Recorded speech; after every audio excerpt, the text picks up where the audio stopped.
কল্পনা করুন যে আপনি এই যে রকেটটা আমার পিছনের, এই রকেটটা দিয়ে আপনি মহাকাশে ভ্রমণে যেতে চান। যেমন নীল আর্মস্ট্রংরা গিয়েছিল 1969-এ প্রথম যখন চাঁদে যায়, এবং তাদের যে অ্যাপোলো রকেট, অ্যাপোলো সিরিজের 10 রকেটটার গতিবেগ ছিল ঘন্টায় প্রায় 40,000 কিলোমিটার। ধরুন আপনার এই রকেটটাও ঘন্টায় প্রায় 40,000 কিলোমিটার বেগে আপনাকে নিয়ে ছুটে যাবে মহাকাশের দিকে। আপনি যদি এই পৃথিবীটা থেকে ওই যে দূরের চাঁদটা দেখা যাচ্ছে সেই চাঁদে যেতে চান, নন স্টপ যদি এগিয়ে যান, তাহলেও 10 ঘন্টা সময় লাগবে চাঁদে পৌঁছাইতে, ঘন্টায় 40,000 কিলোমিটার বেগে ছুটলেও। কিংবা আপনি যদি মঙ্গল গ্রহে যেতে চান, তাহলে আপনার প্রায় 8 মাস সময় লাগবে যদি নন স্টপ আপনি 40,000 কিলোমিটার বেগে ছুটেন, কারণ মঙ্গল গ্রহের যে অ্যাভারেজ দূরত্ব প্রায় 22 কোটি কিলোমিটার, সেই অবস্থানে যদি গ্রহে আপনি পৌঁছাতে চান। কিংবা আপনি ধরেন আমাদের এই যে সৌরজগৎ, এই সৌরজগতের যে সবচেয়ে বড় গ্রহ নাম হচ্ছে জুপিটার, যেটা প্রায় 1300 পৃথিবীর সমান বড়, এবং এই জুপিটারের এই যে পেটের মধ্যে আপনারা একটা লাল স্পটের মতো দেখছেন, এইটাকে বলা হয় রেড স্টর্ম, মানে একটা ঝড় বইছে জুপিটারের পেটে। এবং এই ঝড়ের সাইজটা এত বিশাল যে এখানে প্রায় 3টা আস্ত পৃথিবী ঢুকে যাবে ঝড়ের ভিতরে। একবার চিন্তা করেন যে এই যে বৈশাখ মাসে যে ঝড় আসে, কিংবা মাঝে মাঝে আমরা দেখি যে ঘূর্ণিপাকে বাতাস উঠছে, এরকম একটা ঝড়ের সাইজই হচ্ছে যে আপনার প্রায় 3টা পৃথিবী সমান, যেটা চলছে এই জুপিটারের ভিতরে। আপনি যদি এই জুপিটার গ্রহটাতে যেতে চান এবং একটানা যদি আপনার রকেটটা চলতে থাকে, তাহলে প্রায় 2.5 বছর সময় লাগবে এই জুপিটার গ্রহে পৌঁছাইতে এই পৃথিবী থেকে।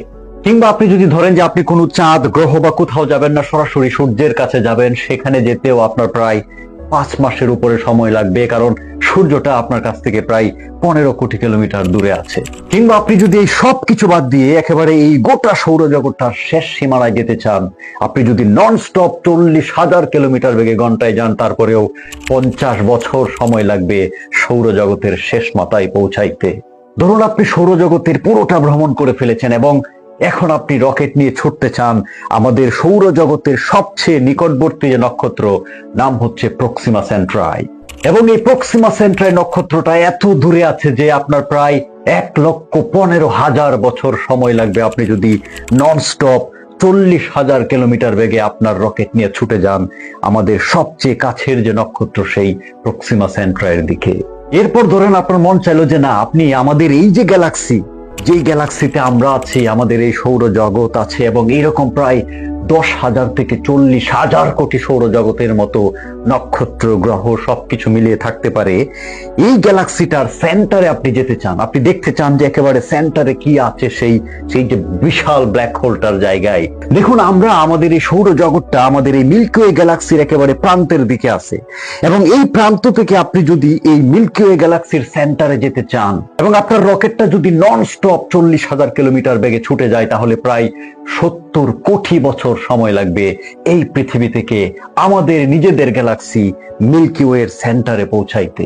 এইবার কল্পনা করুন যে আপনার পুরা গ্যালাক্সিটা আমাদের ঘোরা শেষ হয়ে গেল। আপনি সূর্য দেখেছেন, চাঁদ দেখেছেন, জুপিটার, মঙ্গল গ্রহ, সৌরজগতের শেষ সীমানা, আমাদের গ্যালাক্সির সেন্টার, সবকিছু ঘোরা শেষ করে আপনি এখন অন্য গ্যালাক্সির দিকে যেতে চান, যেটা আমাদের এর পরের সবচেয়ে নিকটবর্তী গ্যালাক্সির নাম হচ্ছে অ্যান্ড্রোমিডা। এবং আপনি যদি এই পৃথিবী থেকে এই রকেটে চড়ে ঘন্টায় 40,000 কিলোমিটার বেগে ছুটে যান সেই অ্যান্ড্রোমিডা গ্যালাক্সিটার দিকে, তাহলে আপনার প্রায় 7,000 কোটি বছর সময় লাগবে সেই অ্যান্ড্রোমিডা গ্যালাক্সিতে পৌঁছাইতে। কিংবা ধরুন আপনার মন চাইলো যে আপনি অ্যান্ড্রোমিডা গ্যালাক্সি পার হয়ে আরো দূরের যে ট্রায়াঙ্গুলাম গ্যালাক্সিতে যাবেন, সেই গ্যালাক্সিতে যাইতেও আপনার প্রায় 7,500 কোটি বছর সময় লাগবে এই পৃথিবী থেকে নন স্টপ যদি আপনি রকেট নিয়ে ছুটে যান। এইবার ধরুন পৃথিবী থেকে শুরু করে চাঁদ, মঙ্গল গ্রহ, আমাদের জুপিটার, সৌরজগৎ, আমাদের গ্যালাক্সি সবকিছু পার হয়ে আপনি অন্যান্য গ্যালাক্সি নিয়ে ঘুরতে ঘুরতে আপনি একেবারে যেতে চান এই যে আমাদের মহাবিশ্ব, সেইটার শেষ সীমানায়, শেষ মাথায়। আপনি যদি ঘন্টায় 40,000 কিলোমিটার বেগে এই পৃথিবী থেকে রওনা দেন এই মহাবিশ্বের শেষ মাথায় যেতে, তাহলে আপনার প্রায় 1.5 লক্ষ কোটি বছর সময় লাগবে সেইখানে পৌঁছাইতে আপনি যদি নন স্টপ ছুটে যান এবং একেবারে ঘুম খাওয়া ছেড়ে দিয়েও যদি ছুটে যান। এত বিশাল হচ্ছে যে আমাদের এই মহাবিশ্ব, যেখানে আমরা আছি, আছে আমাদের সৌরজগৎ, পৃথিবী, অন্যান্য গ্রহ এবং সমস্ত কিছু। কিন্তু বিজ্ঞানীরা ভেবে ভেবে বলছেন যে এই মহাবিশ্বই শুধু মহাবিশ্ব নয়, এরকম আরো অনেক মহাবিশ্ব থাকতে পারে, এবং তারা একটা আইডিয়া দিচ্ছেন যে কি পরিমাণ এইরকম মহাবিশ্ব থাকতে পারে আরো।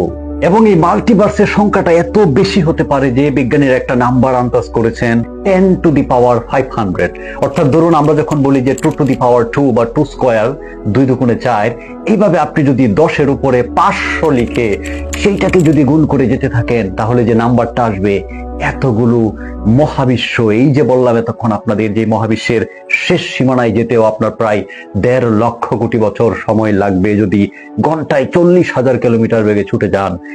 এইরকম বিশাল বিশাল এতগুলো মহাবিশ্ব থাকতে পারে, এবং এইটা সংখ্যাটা এত বিশাল যে আমাদের কারোর ব্রেইনে সেই সংখ্যা আর আসে না। কোনো লক্ষ, মিলিয়ন, কোটি, বিলিয়ন, ট্রিলিয়ন কোনো সংখ্যায় সেটাকে বলা সম্ভব না।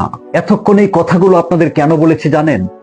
এই যে সৃষ্টি জগতের এত বিশালত্ব এবং কমপ্লেক্সিটি, এই যে এক বিশাল ডিজাইন, এইটার পিছনের কারণ হিসাবে আপনি যদি কোনো সৃষ্টিকর্তাকে বিশ্বাস করেন, আপনি যদি সম্মান করেন, শ্রদ্ধা করেন, আপনি যদি সেই মহান ডিজাইনারকে নিজের মন থেকে ভালোবাসেন, তাহলে আপনার দ্বারা তার সৃষ্টির অন্য কোনো কিছুর প্রতি নির্দয় হওয়া, কঠোর হওয়া, অন্যায় করা, নিষ্ঠুর হওয়া সম্ভব না।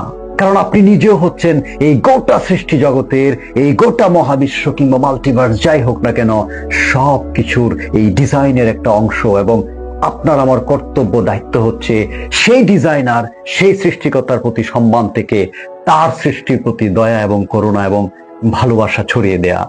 ধন্যবাদ।